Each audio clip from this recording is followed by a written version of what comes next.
post press, and as is obvious by the title of the video and your screen here, you can obviously see this video is about speccing and ordering the new 2025 AMG G63. This is the facelift model.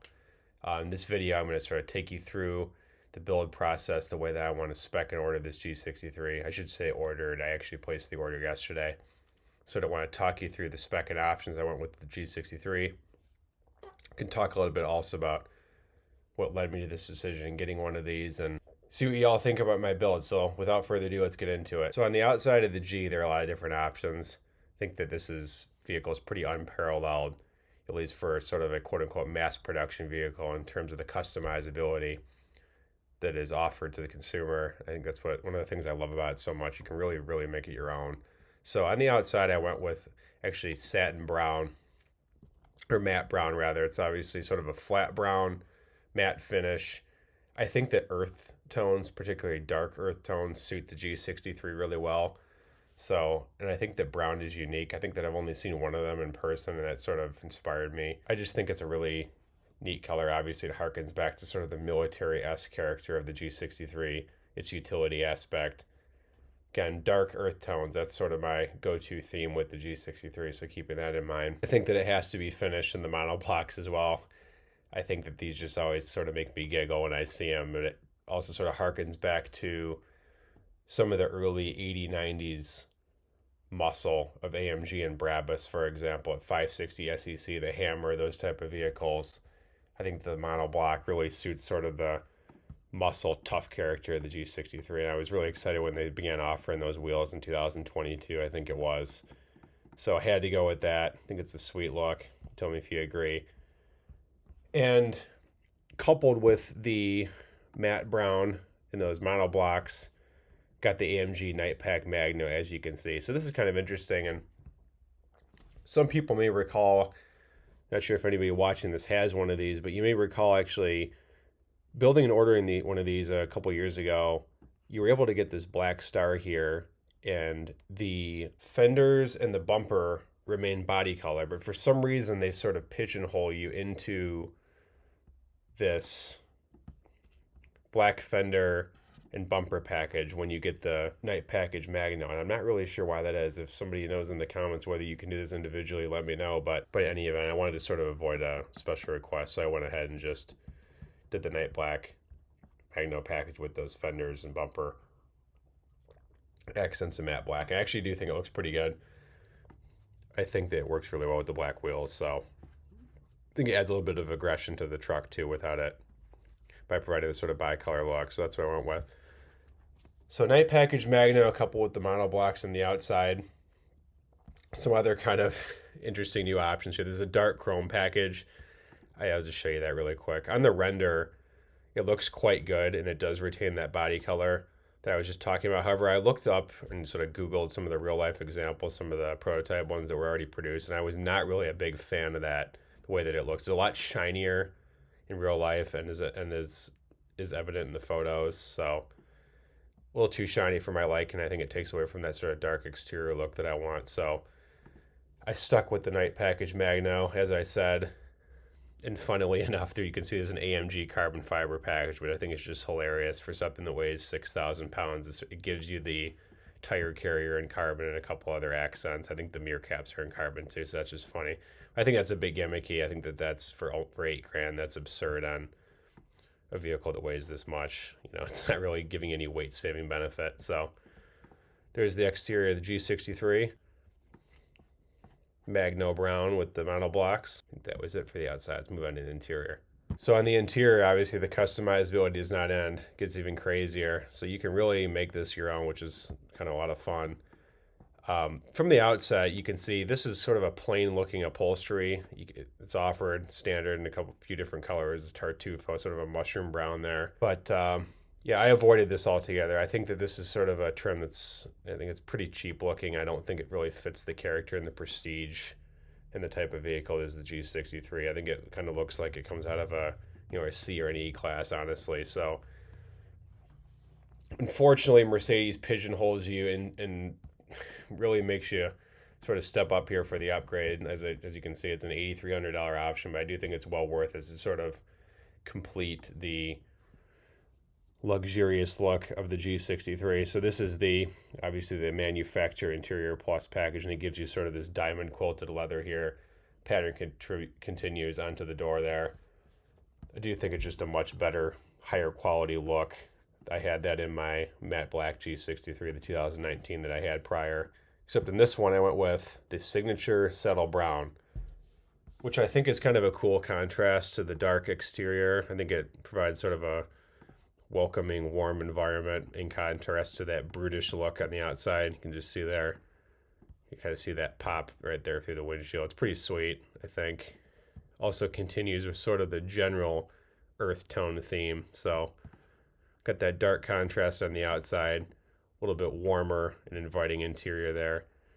And Mercedes really does interior as well. I think they knock it out of the ballpark. You can see here, obviously saddle upholstery continues on the door. But you can see here with that manufacturer package, you see the saddle stitching continue into the black contrast dash too. So I think that's cool. And although I was sort of making a joke of the carbon package on the outside, I do think for the interior that you do need to go with the carbon. Just personal opinion, I think that with AMGs, there needs to be some element of carbon on the vehicle. I think on the outside, that was a bit of a stretch for 8K, but I think AMG accent on the interior of the vehicle, there needs to be some element of carbon, just my personal opinion. I didn't really like the way that these lighter woods looked. Check that out there. I don't think that really fits the theme of the G63 the way that I'm doing it. There's a light brown wood here too. It doesn't work. And there's a metal weave that they offer now, but I think it just kind of looks like a cheap fake carbon fiber. So not a big fan of that. So spit the bullet and did the real thing. You can see that's extended into the dash there as well. And obviously just while my mind's on it, this is the new MBUX system. So they did away with sort of that finicky scroll wheel down here. There still is a touchpad, but you can operate the navigation now, Waze, whatever, with the touch of your finger, which is pretty cool. And then there's a new steering wheel design. Let me know in the comments what you think about the design. I think it's a bit ostentatious here with this big star in the middle. I think it's a little bit too big for my liking, but these are sort of a continuation. They were optional on the pre-facelift, but I like the customizability of these screen buttons here where you have the different drive modes, and then there's suspension settings, damper settings, etc. I think you can do your exhaust mode, Sport Plus, Comfort, and so on there, which is pretty cool, and those are customizable. So I like that. See what else on the interior. I think I just went with, oh yeah, so I got the carbon microfiber steering wheel.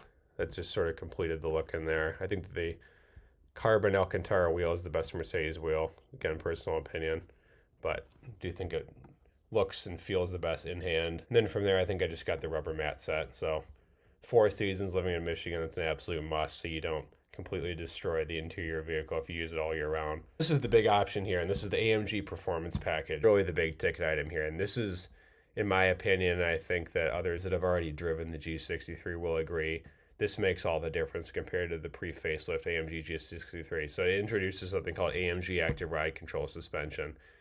And essentially it does away with the sway bars of old. So in place of the sort of the old sway bars in the way that AMG did suspension, you can see here there's an electromechanical actuator, and that's on each axle of the vehicle. And that's similar to the technology that we see in the Ferrari Purosanguinea, the new Panamera Turbo S, for example.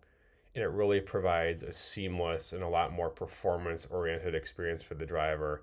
But it actually improves comfort as well, so in straight lines, as you can see here, sort of above my pay grade in my explanation. I'm not an engineer, obviously, but it's my understanding and hearing from the people that have driven this car already, it really is a night and day difference compared to the pre-facelift G63. It makes it a lot more of a super sporting SUV than really just a fast box on wheels. So I'm very excited to see, how that changes the dynamic and character of the G63, particularly. I obviously I said I had a 2019, I had a night black one. So I'm really excited to see if that really lives up to the change that everybody's talking about with the G, and obviously compare it to the Urus, because this is probably going to end up replacing that vehicle. So I think it'll make it even more of a complete package and allow it to be enjoyed in a lot of different environments while retaining that comfort and also just pure muscle. So old school with new science. So it's pretty interesting, and it's really amazing the performance that engineers can extract out of something like this. 6,000-pound door stopper. So I think that was pretty much it for the AMG G63. Obviously, here's my bill. I'm just going over it really quick. Here you can see the options. Magno brown over saddle, manufacturer leather interior. Got the interior package plus. Had our microfiber and carbon steering wheel, rubber mat set, carbon fiber, and then that all important AMG performance package. I think it's a must. I think if you're in the market for one of these, let's say if you're not interested in ticking that box, you might as well just get one. I think that's 1 or 2 years old. Save yourself a little bit of the cash, get a certified one. Because it's basically the same vehicle. It has the mild hybrid system instead of the traditional starter motor, but other than that, you're not really going to notice that day to day. It's really the big sea change difference is going to be this performance package. So I think it's an absolute must if you're going to order up one of these. So timeline wise, I think the G63, the gentleman told me it should be here about 12 months. So at that time, I'll probably be replacing it. The Urus, and it remains to be seen what will happen with the tariffs and so on, see what the final price will be, but hopefully all that craziness will be sort of be put behind us by then. But again, here's my AMG G63, the facelift for 2025. Really excited to get this thing in, make some content on it. I'm going to show you what it's going to look like in the flesh. So again, thanks a lot for tuning in to the PKF. I'm your host, Preston. If you enjoyed the video, please give me a like and subscribe. Thanks very much. See you on the next one.